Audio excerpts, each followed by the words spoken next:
people, welcome to Weaves of Waves. Yeah, I've done a few takes of this and I'm trying to be happy and upbeat, and I'm not feeling happy and upbeat. So I'm kind of shifting my subject. Yeah, why not? It's my subject. I'm allowed to shift it any way I choose. I'm feeling blue. I'm feeling miserable. I'm feeling angry. I'm angry at the state of the world. So yeah, you could have a rant, and rants apparently do really well on tubes, but I don't know, the rant with no solution to me is like a child having a temper tantrum, and I don't like being a child. I much prefer, okay, that's not true, I do like being a child sometimes. If it suits me, I will be childlike, but having a temper tantrum when you have no solution, nah. So I'm not going to have a temper tantrum here. I'm going to be solution, find the solution. But I'm really pissed off the way the world is going. Okay, so what I did was I picked up a book, right? I picked up a book and flicked through it. This is the book, right? Heaven and Hells of the Mind. I love it because I often have heaven and hell in my mind, okay? And it's by Imre Valiant, and he's done a whole bunch of books. And they are amazing. Don't get me wrong, I criticize him quite a lot. I have arguments with him saying, you're wrong! You're wrong, it doesn't like that. But I picked up a book, flicked through it, opened it at a page, and I got the paradox of evil. Okay, that's a heavy subject, but these books are known for their heavy subjects. What he's done is he's taken a collection of all philosophies from, like, all philosophies and all religions, spirituality, and he's bunged it together, and he's with psychology, a lot of Sanskrit, which has taught me a lot. So I respect him in that way. But he talks an awful lot about the duality of the Abrahamics. Yeah. And anyone who's seen my video knows I'm a pagan, and Abrahamics people don't really get on well with pagans. Or women. Ooh, nasty comment. But I'm a female. I wanted to be a priest. I could, if I had been a man, if my genitalia was on the outside rather than the inside, I could have been a priest. But unfortunately, oh, cat wants in. Excuse me. I am the doorman for this. There we go. Oh dear, I'm getting bored. He wants to play. Come on then. Come on. Ah dear, how many retakes have I got to do? Oh, you just want to... I'm getting batted. I open the window and there's a little paw getting batted there. So, okay, mad cat. Anyway, getting me off my subjects, So the paradox of evil. Okay, heavy subject. But it's like in the duality world of an Abrahamic, right? An Abrahamic believes that there is one true creator. Okay, now there again, we are at odds. So one true creator comes along, creates the entire universe absolutely pristine and perfect. And they also create evil. Why? Okay, well, maybe I kind of like the concept of evil. Now, evil be thy good. But the concept is, it's a hell of a teacher, right? So they've got this whole split off, and the angels fell to earth and fell into matter. There's a lot of old myths and legends, but again, nobody proves it. They're just nice ideas, nice perceptions, nice ideas that it's fun to play with. You're fun to play with other people's beliefs. It's not my belief. Be a lie. Not mine. So, but you can borrow them. If you read a good book or you watch a movie, you're kind of borrowing someone's beliefs. For a little while, you believe what they believe.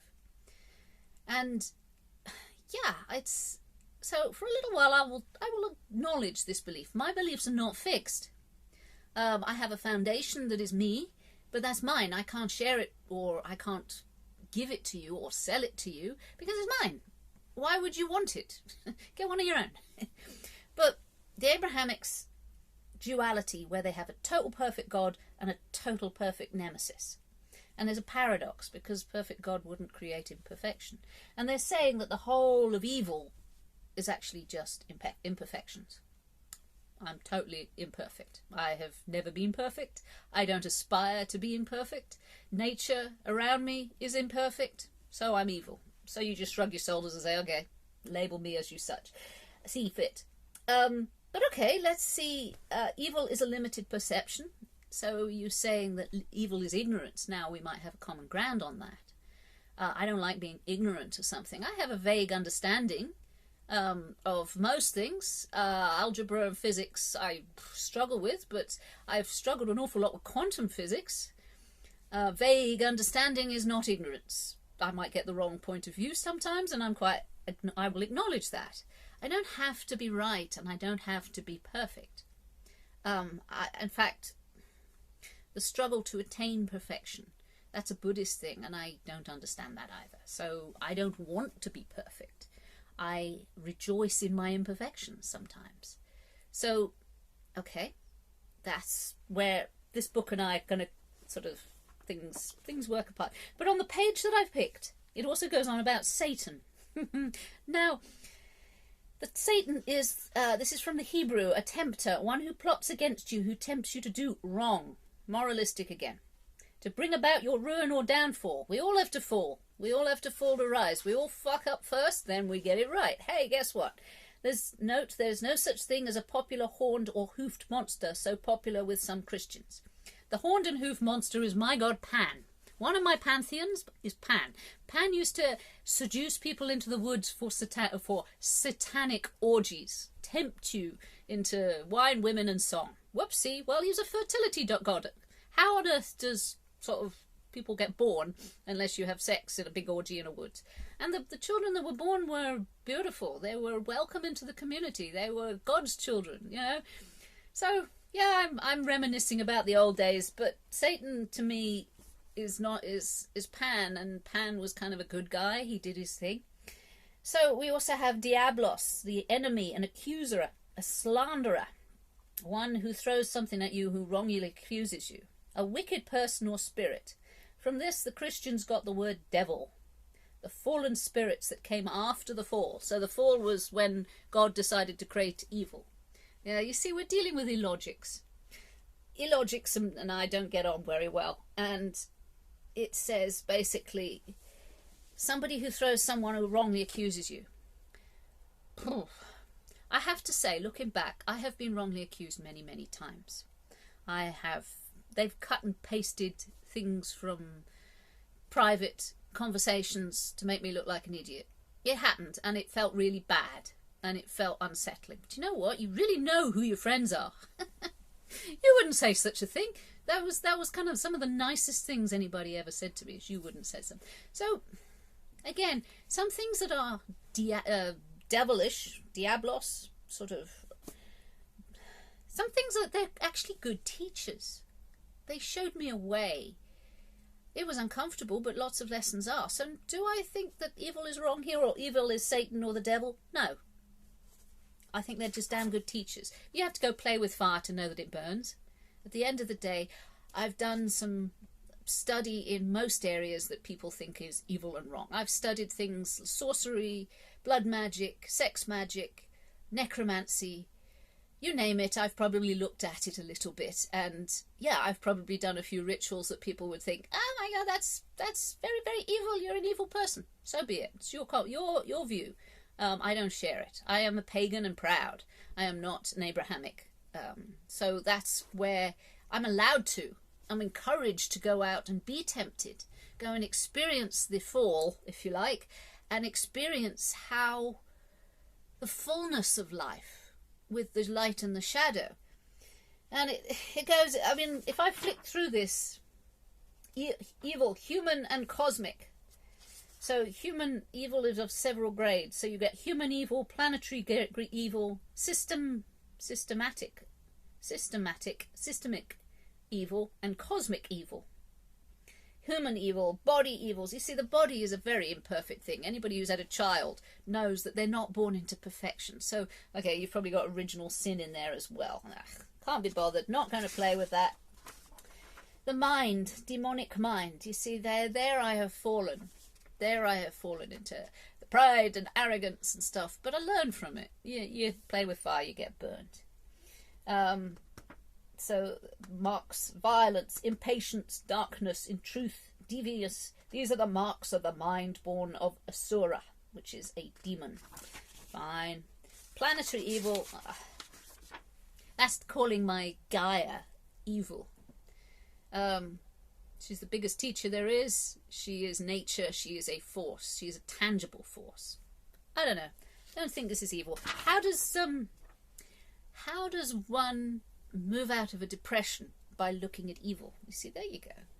Well, looking at, what am I projecting here? What am I looking at that's making me sad and depressed? I'm looking at my own powerlessness. Are we powerless against evil? Well, that bit there about the mind, I can change. I can change my mind. I can change my mind. I can look at it and think, why am I feeling this way? Because, and how do I change it? Because it's uncomfortable. Okay. So I am responsible for my mind. I cannot change the world, but I can change the way I look at it. And that is the lesson here. That's my lesson. And I want to change from feeling blue to just feeling neutral about it. I don't really want to feel much about it. It's happening. I don't need it to encroach on my reality. So powerlessness is a fear. Yeah, I've been infected by the fear this morning. Simple message. Kate, you're feeling like you're scared. You're scared you are powerless in a big world. Nah, rubbish. I've always been powerful. It's a mental state. No, I will embrace my power, and I will say, nah, I'm not part of the fear that is building here. And that's where I'm going.